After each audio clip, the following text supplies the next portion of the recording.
Hello and welcome. I'm Mark Aiken, Deputy Director, Nursing and Midwifery Health Program Victoria, and I'm the Stakeholder Engagement Manager with Nurse and Midwife Support. Today, Rob Gordon, psychologist, will discuss stress and trauma and its impact on nurses and midwives. We will provide information, insights, tips and resources that we hope will assist you if you are struggling and need support.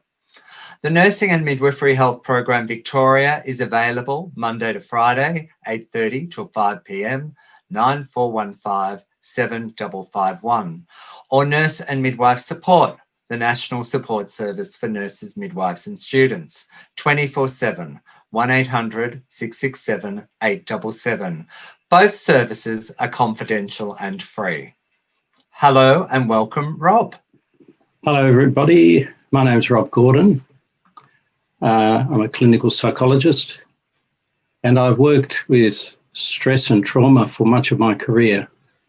I spent my first 15 years working in the Children's Hospital and saw the whole gamut of health work there. But I got involved in bushfires through the hospital's team working after Ash Wednesday. And that introduced me to at that stage, just developing field of trauma. 1983, I think they'd only just invented the term post-traumatic stress disorder. And I've remained involved in disasters ever since as a consultant to the Department of Human Services, as it was then, Department of Health and Human Services, Bushfire Recoveries, Victoria, and also Red Cross, which has had me working in recovery programs for disasters throughout Australia and New Zealand. During this time, I've also been involved in establishing the initial critical incident stress management program for the Department of Human Services in 1989, and working as the clinical director for the first 18 years of its service, which gave me a very wide experience in chronic and acute stress situations and their organisational context and the important role that the organisational relationship has to the workers. I'd like to touch on this. I've been particularly interested to understand about the difference between acute stress and ongoing stress, and how either of these can contribute to trauma. And so I've tried to develop a set of understandings based on my field observations, you could say. So this is like a natural scientific view of trauma, not necessarily taking in all the research findings that are available now, but relating to them based on what we can see. So I want to start by just distinguishing between acute and continuing or chronic stress. I think this is such an important distinction for us to understand. You could define it this way. We know that stress activates instinctive mechanisms in the body and brain and mind to fire up our arousal to respond to the stressor, which is fundamentally a demand over and above our normal expected output. But I think there's a crucial difference that our instinctive mechanisms recognise between acute stress and chronic stress. And it's this. Acute stress is, I've got a massive problem in front of me, and if I don't do something about it right now, it's going to get a lot worse. And so it's this activation in face of immediate demand. And the chemical released in such a situation, it's more complicated, of course, but it is predominantly adrenaline. And I call this the adrenaline response. Now I'm going to just share my screen for a moment and show you a picture of the adrenaline response. I want you to just focus on the face of the man in front here. These people are rescuing a woman from a cinema fire in Calcutta when it used to be called Calcutta. I just cut it out of the newspaper. But I think this man here is showing the face of adrenaline. And you see this need to respond to an immediate situation. You see this narrowed tunneling of vision onto the destination they're going to. I want you to notice how there's a massive change in the sense of social connectedness. They are connected, but only around the task. They're showing no sign of connection with each other. And if you look at all their faces, what you see is, except for him who's got a grimace of effort, he's carrying most of the weight, they all have this curious, blank, expressionless, tense face. I think it's a very important indication of being in heightened arousal in action mode, compared to the bystander who's got a face with a grimace of emotion. These men show no emotion. They show activity, but no emotion. If we stopped them and didn't let them go through here, then they couldn't discharge their arousal in goal-directed action, and it would convert to emotion. They'd explode with rage and try to push through us and say, get out of the way, etc., etc. So you've got this, in this emergency mode, you've got this reciprocity, this exchange between action and emotion. Emotion comes to light when action is blocked. Or you could say after action is finished. Now, that's the paradigm of the acute stress. And we know that if you were to go into the brain science, we'd find that the right side of his brain is firing brightly. The left side, which is the language side, is more or less offline, because to deal with an immediate stress is a sensory motor task, seeing, acting. And we know how hard it is to fill out a form or do any kind of verbal conceptual work when you're in a state of very high adrenaline. Now, that means if you haven't practiced your procedures, when you go into high adrenaline arousal, you dither. You can't work it out because it's not recorded as motor memories, muscle memories, we sometimes call them. I'm sure this would be the case if you're unfamiliar with a machine in an intensive care unit and suddenly a siren goes off or a signal goes off.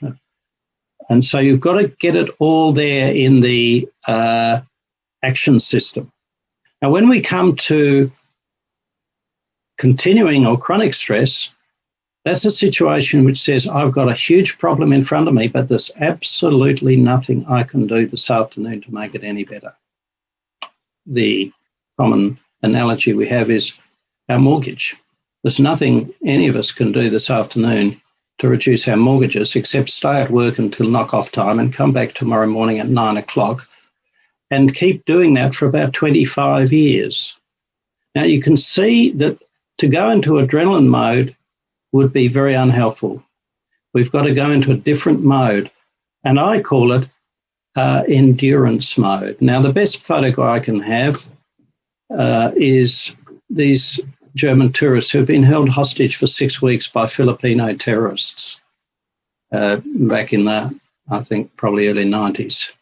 Now, what you can see is the same expressionless face that shows high arousal, the bright eyes, but you can immediately see there's nothing to look at. The mouth is pursed, not with determination to achieve a goal, but to endure. And you can see how they're deeply immersed in their own sort of internal program, and the loss of spontaneous signaling between them means they're actually in their own world. And I think this is such an important thing to understand, that when we go into this chronic endurance mode to just keep going, I think of it as zombie mode, and we've probably all been in it, where we just have got such a lot to do. We just plod and keep going. And the problem becomes when suddenly we're asked to do something lateral or indirect or conflicting. People in this mode can often work extremely well, provided they are asked to do one thing at a time. But the moment they get time pressures and a need to prioritize and do several things at the same time, they overload, which shows that they are no longer just in their right hemisphere, But the way I understand it is what's activated are subcortical routines that are not very flexible. And so we can do the things we've been trained to do well, but the moment you ask us to do other things, we start getting confused and disrupted. Now, I want to introduce this idea that it's good to call it Rob Gordon's physiological fairy tale of stress, but just to contrast it, the chemical basis for this is cortisol. Now, cortisol activates the parasympathetic branch, which conserves and repairs and looks after our organs, whereas adrenaline activates the sympathetic branch, which activates our organs to do what they're there for. And so that releases reserves of energy, which are poured into the system, prepared for massive physical activity. But because they're reserves, they will run out. When we get to cortisol, we don't know how long we're going to have to go. So in ancient times, if the adrenaline response was selected out by natural selection from things like running away from saber-toothed tigers, the endurance mode was selected out by surviving a famine.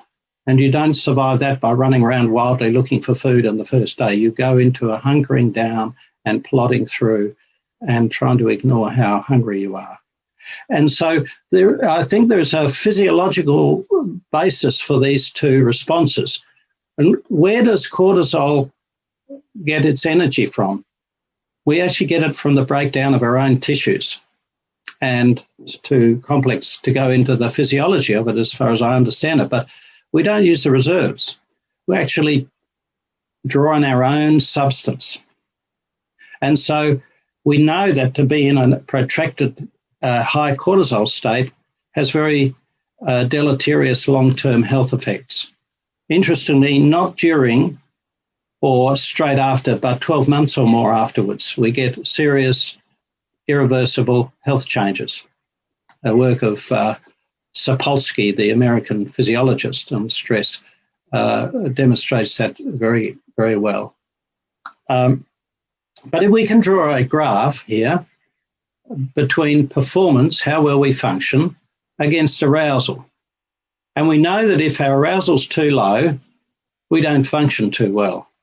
As it increases, we get up to what we could call our comfort zone. Now, all of our higher order skills are developed, mental, physical, emotional, are developed while we're in comfort zone. So as nurses and midwives, you're trained, hopefully when you're sitting in classrooms in your comfort zone, when you're standing at the bedside learning in a comfortable, warm, well-nourished environment, hopefully with supportive senior staff to teach you. Not to mention that, we learn to think in classrooms, in school, in our comfort zone, hopefully. But as the arousal continues to increase, we can't just go on and on, up better and better.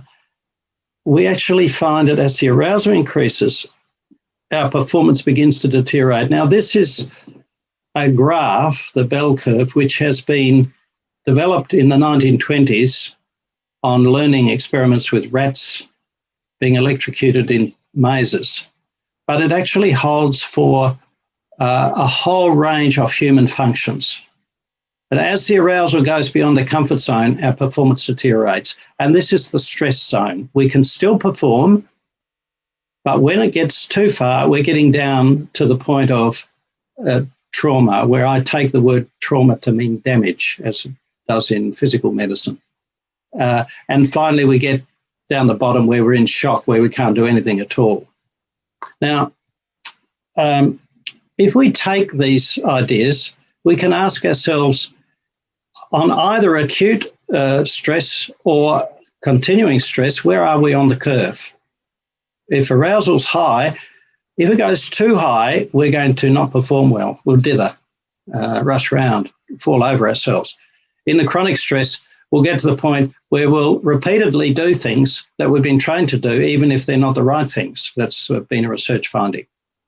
Because I know how to do that, so I'm going to do that. And I just don't have it in my mind to be able to think laterally and creatively. And so I'm going to just leave the slides there for the moment, but just talk about this idea that once the stress becomes too intense, we become dysfunctional. And that's when the stress becomes distress and then trauma.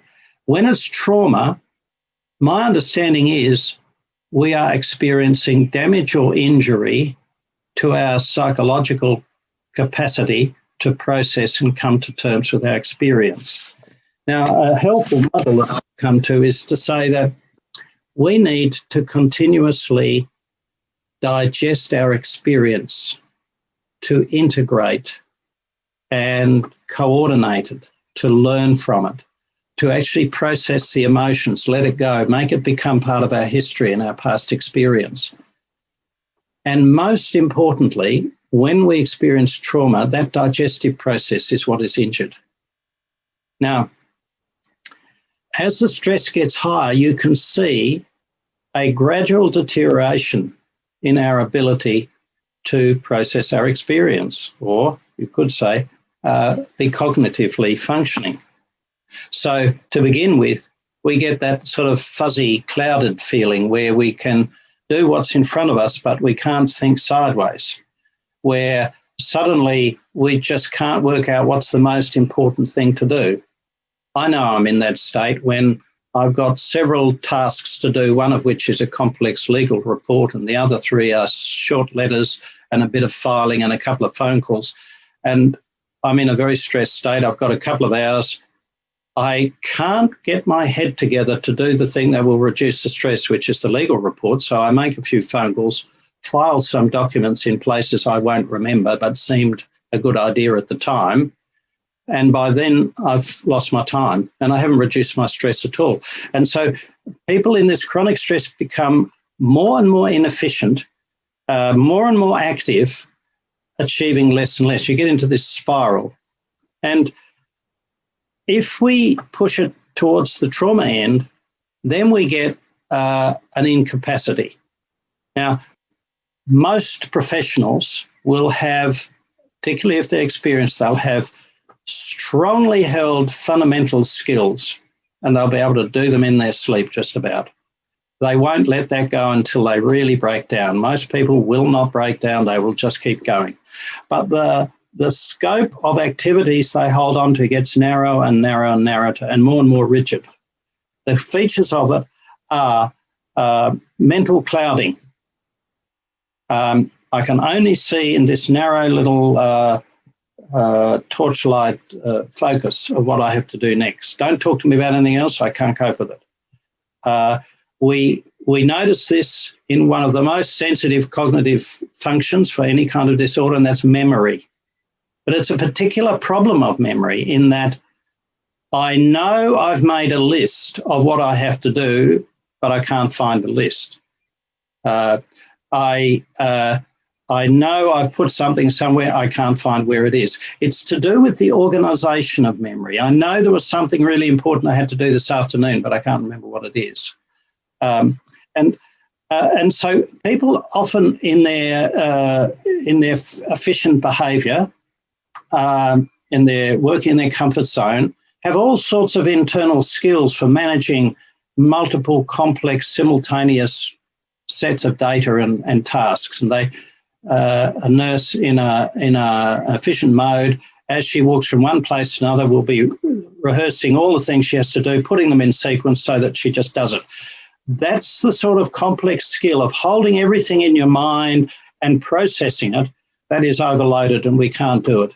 Now, if people realise that, they realise that I'm in high cortisol mode, I need to convert this to writing. I need to spend time before I leave the nurse's station to actually work out what I have to do and what order do I have to do it. And we can compensate for this, but we've got to be self-aware that I'm not working efficiently. The cognitive deterioration will be a gradual deterioration in the higher order skills, problem solving, lateral thinking, creativity, delegating, Isn't delegating presupposes you've organised the problem in your mind and you can convey it to somebody else.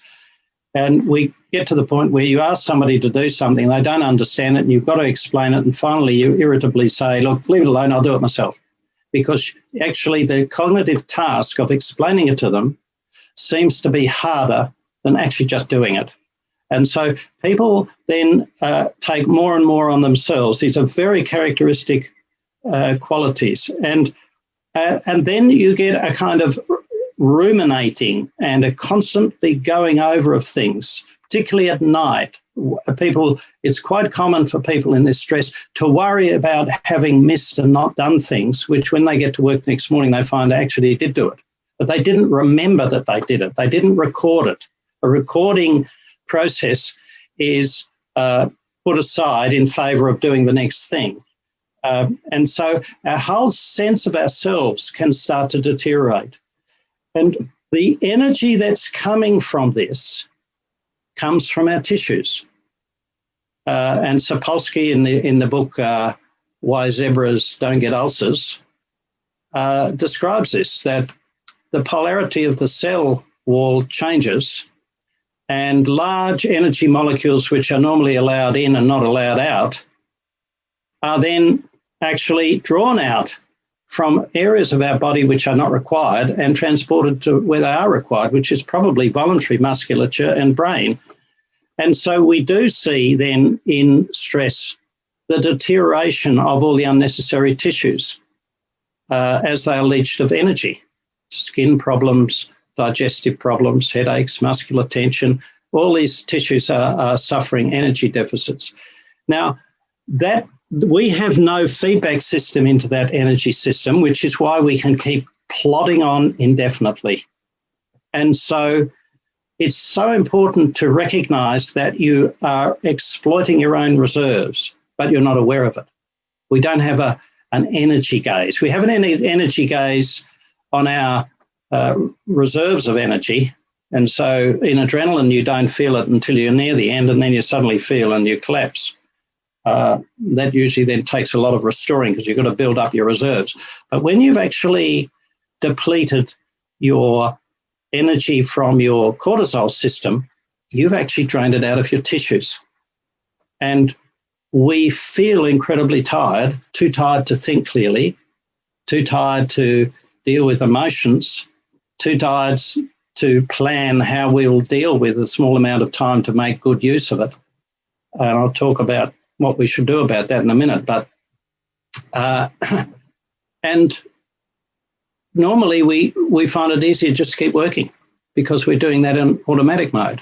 And this becomes dangerous. We just work all the time. We go home, we don't want to stop, we'll feel too terrible, so we just do vacuum the floor or something, and I can't relax. So this is a sort of a spiral that we need to understand as typical cortisol physiology. Now, I've got a name for this fatigue that builds up here. I call it cellular fatigue because it's a fatigue from a different place than the energy we use up in our day-to-day activity. And we don't know it's there until we really stop.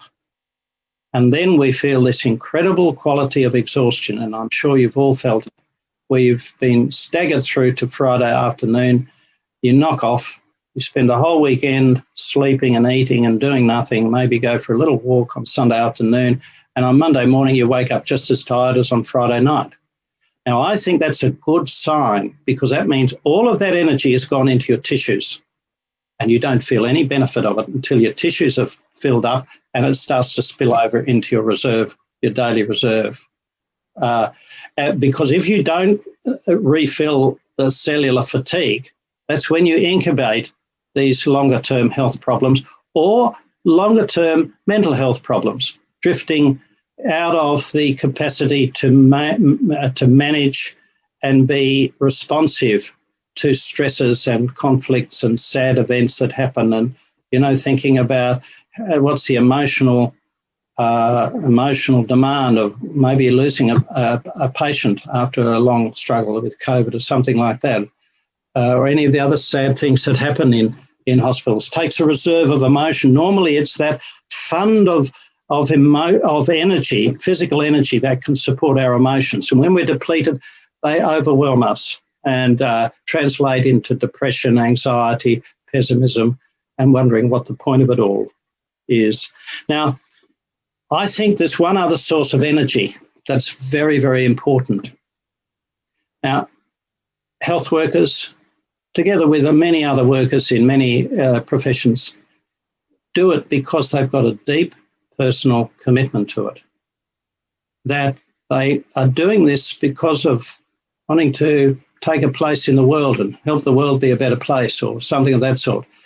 Now, we go through the training, we get a job in a hospital or something, and that hospital and its structure allows you to express that motivation, that purpose, that goal you've had, which might come from your upbringing or from spiritual values or humanitarian impulse or whatever.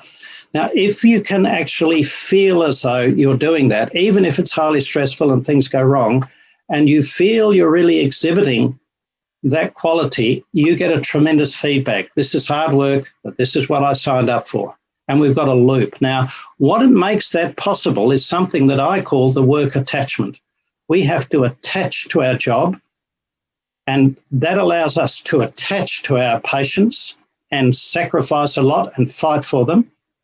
And by gee, the patients feel the difference, don't they? And therefore, we've got to attach to the system that gives us this opportunity, which is the hospital and the managers and team leaders and executive staff and everybody that actually makes it possible.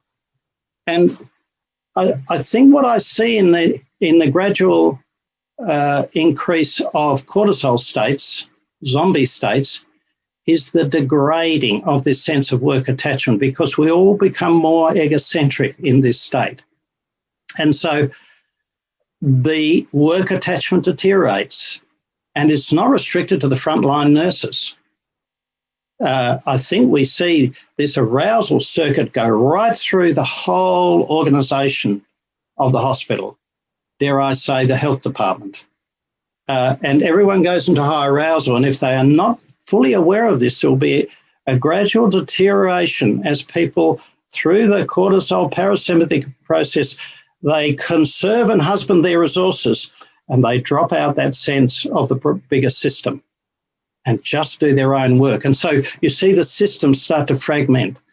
And that leads to a deterioration of very important quality of support, appreciation, understanding, valuing, relationships, the sense of doing it together, collective identity. And we now know that cortisol impairs the parts of the brain that actually give us a sense of identity. It's called hippocampus. It's associated with that deficit of memory that I spoke about.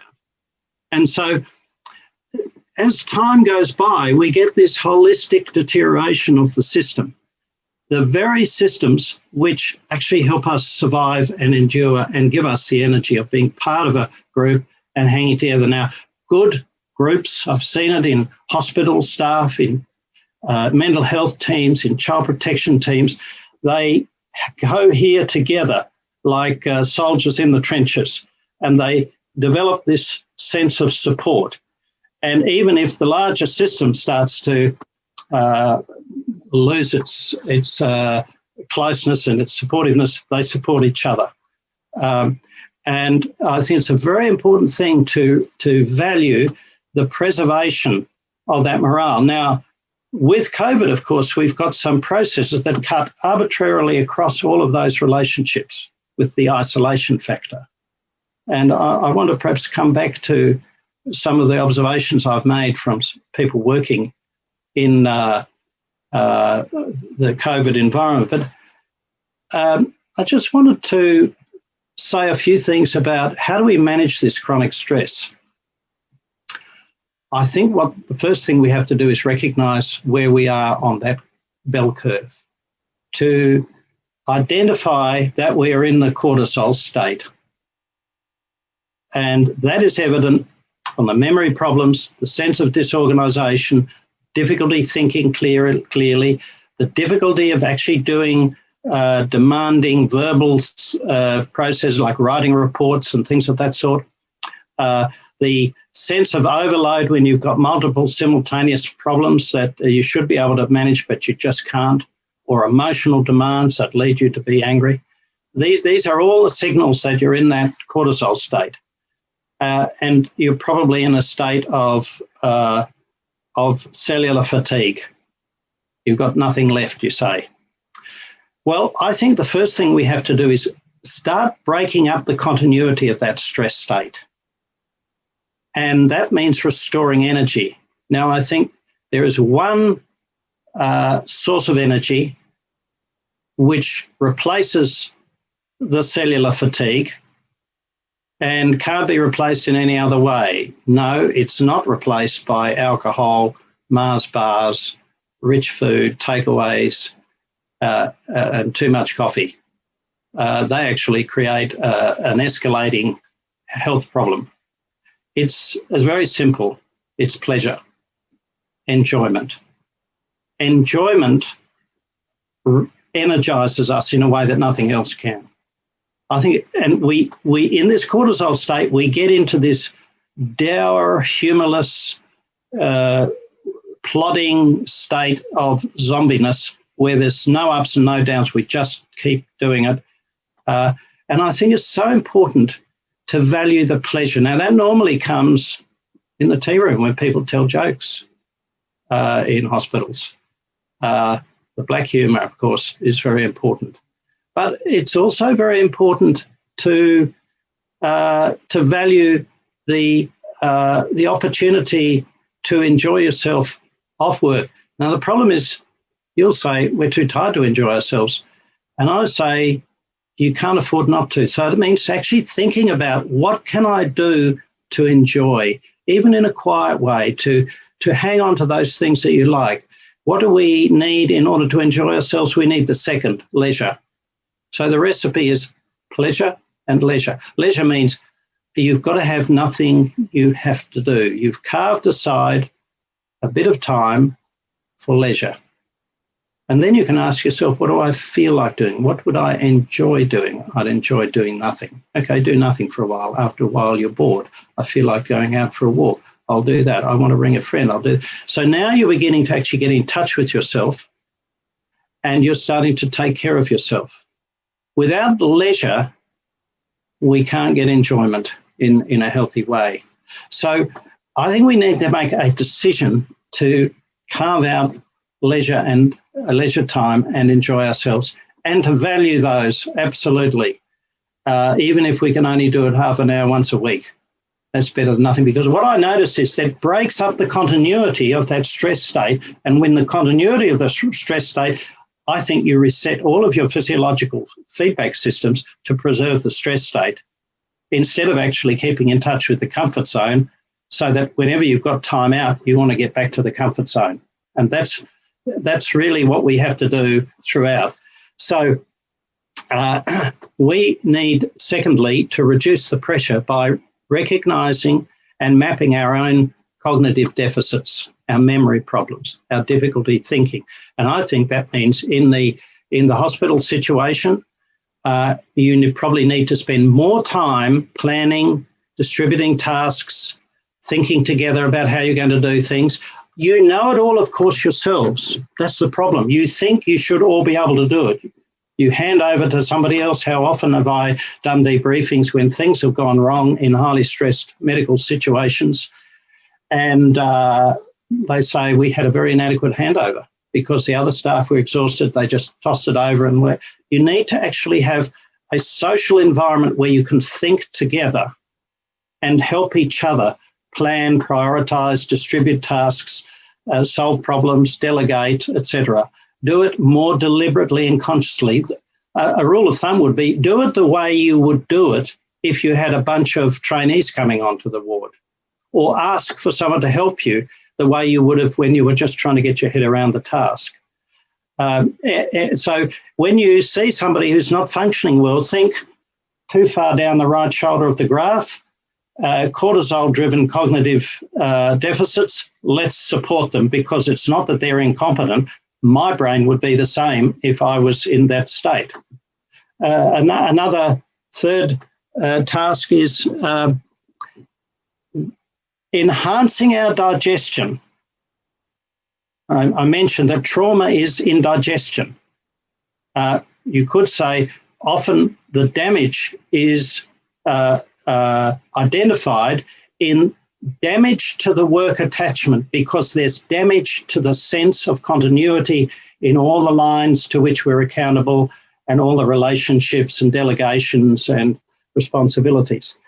And so therefore, I think we actually need to create structured opportunities for people to stop and reflect before they go home. You know, we call that in one language demobilising, defusing, things of that sort.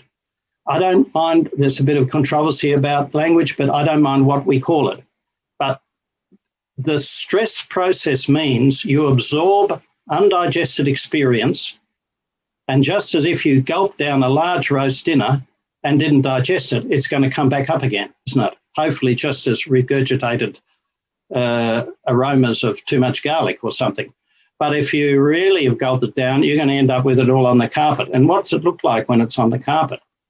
You can see the peas and the carrots and the sweet corn, and they're all as brightly coloured as when they went in. Nothing's happened to it. Now, that's the paradigm for undigested experience. It comes back raw and emotionally charged as when we went through it. That's the sign that digestion's not happening, and that's the first signal of trauma. Re-experiencing instead of remembering that we had a sad thing happen today on the ward. I'm actually in it now. So we need to put a layer of language and a layer of representation, and that means just simply getting everyone together and just going through what's happened on the ward today. You might not need to do it every day, but you ought to do it regularly and make it so much a part of routine that people actually feel it if it's not there. And in handover, we can augment handover to not just get the raw information, but just have a few questions like, what's it been like? What's the pace been like? Did you have anything that really stayed with you? Was there anything happen that you feel sad about? Just these simple questions. The opportunity to check in with yourself rather than simply tell the medical details allows you to re-engage that loop, and that begins the processing. And then I think it's so important to have opportunities for reflective talk, reflection, thinking about processing. Now, I think and I noticed this with my work with the Department of Human Services many years ago in the 90s, we often found that if you had a work group that was in very high cortisol, protracted stress, if you gave them an opportunity once a week at the end of a shift to just have if you can only manage half an hour, if you can only manage 10 minutes, just get the group together and say, how's it been this week? And they will pick out the key issues that otherwise they're going to take home over the weekend and it's going to disturb their sleep. So trying to build that reflective time. Now, we know that journaling, engaging in social media forums, and most of all, just giving people opportunities to talk, tea rooms, etc. Now, of course, COVID cuts across this social isolation. And I want to come back to that again in the last few moments, but I want to, so we've talked about breaking up the stress state with pleasure and leisure, supporting cognitive deterioration through other ways of doing things and working together, opportunities for digestion and reflection through diffusing, demobilising, reflective sessions, journaling, so any kind of forums, and just free-floating conversation. But I want to say the fourth one is taking care of the work attachment. Now, I want to really just emphasise, I've spent quite a long time trying to understand the psychological process that is essential for someone to feel supported under stress. I've talked to many people who said, the thing that helped me get through is the support I've had from my management, from my colleagues, from my family. And other people who say, I just feel so hurt that I haven't been supported. And I've tried to analyse what's the difference, because I actually think support is an enormously powerful protective factor for any of the pathologies that can come out of stress. And it's a protective factor for trauma, and won't stop the trauma, but will help a person recover much faster. And I think the essential element is this, that I feel the people I'm looking to for support get it. Now, what we mean psychologically by someone who gets it is that they identify with me. In other words, they can find something in themselves which coincides with what's happening to me. It doesn't have to be the same. They might have had a different problem in some other time in their career, but they say, I get it, what it's like to be in that cellular fatigue and not be able to think clearly and wondering whether you're still a competent nurse. I get that, I've been there. And you don't have to share your experience, that would burden it, but you have to just give a few signals to convey that. Now, when a person's not supported, and recently I did work with a midwife who had a tragedy occur, and she was very clear that the unit manager and a range of other senior people in her health service didn't get it. Or if they got it, they didn't communicate that they got it. They brushed over it. And she felt all alone. The only people that got it was one or two colleagues, friends at her own level. And this gives a profound sense of isolation. Now, what we get from support is collective identity. It's not just me. This happens to us as nurses. It doesn't just happen in 2020 with COVID, but it's happened in other settings with other kinds of problems. And I'm one of this. Now, my identity, when I have a sense of collective identity, is enhanced to the size of the group. The problem remains the same, but I'm bigger. Therefore, I feel more able to manage it. And I'm convinced that support is a qualitative, symbolic process. And all we have to do is we have to be prepared to connect and to allow the person to communicate what is distressing them, what is traumatic, and just find some basis in our own experience to actually show them we can get this. That will change them more effectively than offering them all sorts of advice or telling them they'll get over it, or all of the other well-intentioned but misguided things that we say. Now, this is a particular point for senior staff going up the line, right up the line, dare I say, to the medical director and the CEO, that the capacity to convey symbols through symbols, this quality of support becomes more and more powerful the higher you go up the tree. To have messages coming down, they shouldn't be too long and too intimate and too personal, but simple statements from senior management about how they actually know what you're doing, how they appreciate it, and how together you are undertaking the enterprise of this health service. So symbols, quality, not quantity. And quantity is often a violation of the different structural arrangements of how much time you spend with somebody. If the CEO comes and sits in the tea room for a whole afternoon, no one's going to know what to do. It violates the social norms. But if the CEO comes to a meeting and just said, I just dropped in to say thanks very much for your work or something, this is very powerful and it's well worth the time and effort. So support is delivered by symbols and rituals as a feature of a particular quality of communication, where through gestures there is communicated recognition of what's going on. And I think that's particularly important when, as a profession, you may be having to confront hostile and simplistic, ill-informed media, not to mention the same from the community, the hostility of some uninformed members of the community, and the generalised criticism that we've got going around at the moment against the health professions. And I think to actually feel that the health profession can hold together and recognise that any person with integrity who works in the health system is going to feel hurt by this, because this is exactly what we have devoted our lives to not happening.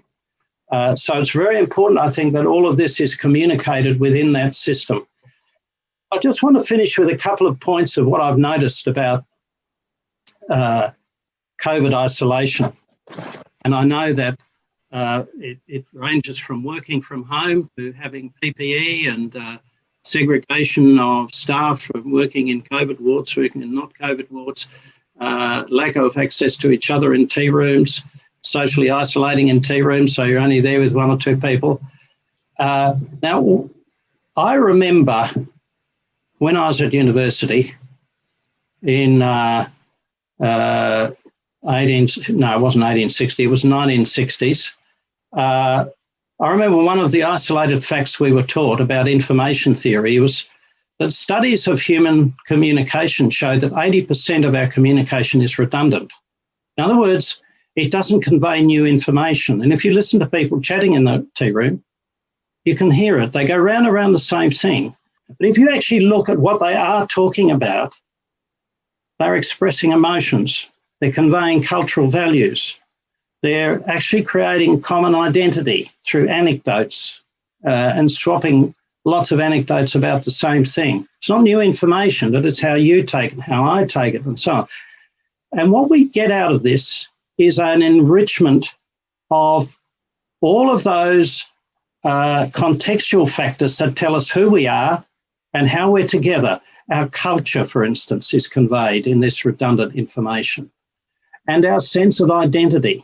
Now, what I notice, and we don't have time to go into it, maybe we can do that on another occasion, and I probably could give you some links to other presentations that are online where I'll talk about this in more detail. If you listen to what people say, they say things like, I feel diminished, I feel invisible, I feel devalued, I feel forgotten about. These all indicate a degrading of identity, an erosion of a sense of identity, because that goes along with the loss of the spontaneous flow of what I call it unsolicited communication. You just think, if you arrive at work and several people smile and wave at you, that's told you something about yourself and how you're valued.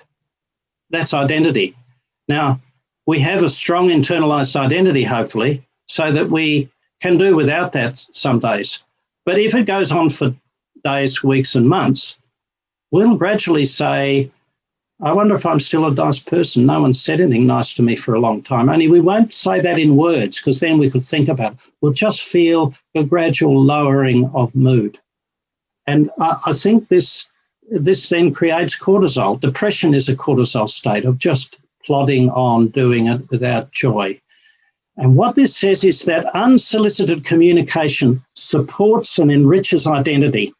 And identity is what enables us to stay in touch with our values, why I do this, my integrity, my ideals. And if I can connect that with the system and get reflection back from these other parts of the system, together we can feel, as a health system, we are doing heroic work. We don't understand the community, don't expect the community to understand it, but we get it. And my CEO and HR and unit manager, they get that we are working. They're giving me the signals, and they're giving them to me in an unsolicited, spontaneous way in all sorts of different mediums. And we're in it, and I'm ready to sacrifice myself in the enterprise. And all of this really means one of the side effects of the COVID protective devices is to place us on our own in various ways. And I think it's so important that we think about, and I like to say that unfortunately this is only my first pandemic, so I can't give you a whole lot of solutions to these problems like I can with other sorts of problems, which I learned slowly over years. But I think we've got to look at how do we create enhanced opportunities for spontaneous interaction electronically, or after people have taken their PPE off, or do we create an opportunity for people who've been on the COVID ward to actually defuse together a bit. I don't know what the details are, but I think this is a process for creativity, to think about adjusting the system a bit to create more opportunities for spontaneous interaction. And most importantly, I think we all have to be aware that we're accumulating this dreaded cellular fatigue. And I've been saying to various groups who've asked me to present, I'll just finish at this point, on what do you think the implications of coming out of lockdown is? Well, I say actually working in this situation, whether you're working at home like me and on a Zoom for about 14 hours a day, or whether you're working heroic shifts in a hospital in your PPE, you're actually in a state of heightened stress. Now, if you're going to maintain that, you're going to make all sorts of intricate adjustments mentally and physically and emotionally to actually sustain it and do the job. Most of us will actually do that because my self-esteem and deep motivational factors are invested in actually holding in there and doing it. And as a result of that, the real problem is I've actually put myself under enormous pressure. Now, that's a bit like a diver going down deep. Divers can go down deep and they can do very good work at great depth. And their physiology has made a whole lot of adjustments and they can do what they need to do. The problem is going to be when they come back up, because unless they come up very slowly and allow those readjustments to reverse gradually, they're going to get the bends.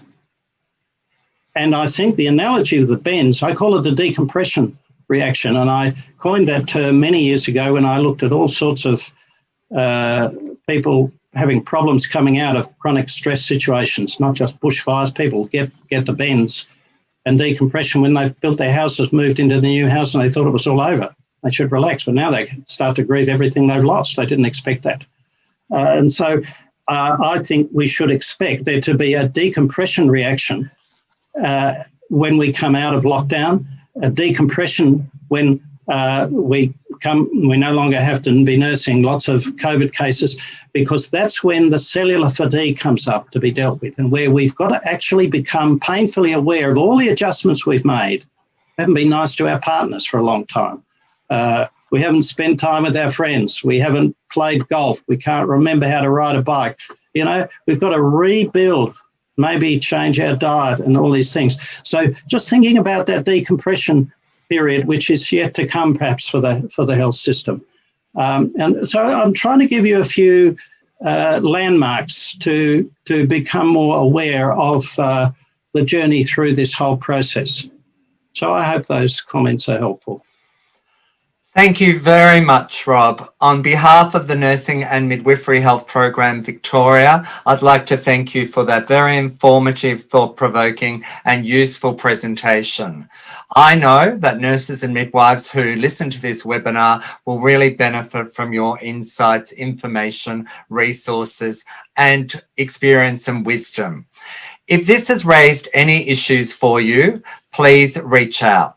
You can contact the Nursing and Midwifery Health Program Victoria Monday to Friday, 8:30 till 5 on 9415 7551, or Nurse and Midwife Support, the National Support Service for Nurses, Midwives and Students, 24/7, 1800 667 877. I'd also like to acknowledge the incredible work that nurses and midwives have done and continue to do supporting those impacted by COVID-19 and indeed many, many other issues that they require your care and service in relation to. Your efforts and sacrifice, your experience and skill are seen and acknowledged, and we thank you. So Rob, once again, thank you very much for your time, wisdom and expertise. Thank you. It's a pleasure to contribute. I've enjoyed working with nurses in my career so much. I value you. Thanks again, Rob.